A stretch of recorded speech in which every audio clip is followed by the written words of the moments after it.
Audio Jungle.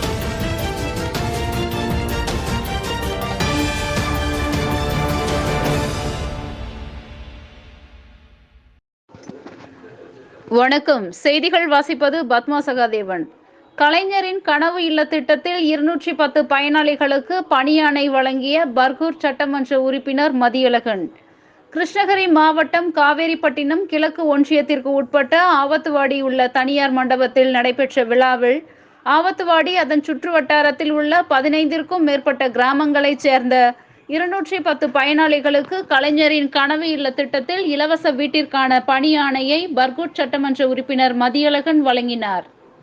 Kaveripattinam ஊராட்சி ஒன்றியத்தில் 1100 பயனாளிகளுக்கு பணியாணை ஒதுக்கப்பட்ட நிலையில் முதலாக ஆவத்துவாடி சுற்றுவட்டார கிராமங்களில் 210 பயனாளிகளுக்கு பணியாணை வழங்கப்பட்டுள்ளது.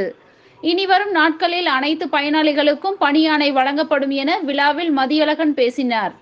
இதில் மாவட்ட அவைத்தலைவர் நாகராஜ், காவேரிப்பட்டினம் கிழக்கு ஒன்றிய கழக செயலாளர் மகேந்திரன், மாவட்ட கவுன்சிலர் சங்கர், காவேரிப்பட்டினம் வட்டார வளர்ச்சி அலுவலர்கள் சரவணன் மற்றும் வேடியப்பன், நாகரசம்பட்டி பேரூராட்சி தலைவர் தம்பிதுரை மற்றும் ஊராட்சி மன்ற தலைவர்கள் அறிவொளி ராமமூர்த்தி, ரமேஷ், வெண்ணிலா முருகேசன், சங்கர் ராஜாராம், விமலாமணி, நாகபூஷணம், சந்துரு, கவுன்சிலர் கருப்பண்ணன் உட்பட 1000ற்கும் மேற்பட்ட பொதுமக்கள் இந்நிகழ்வில் பங்கேற்றிருந்தனர்.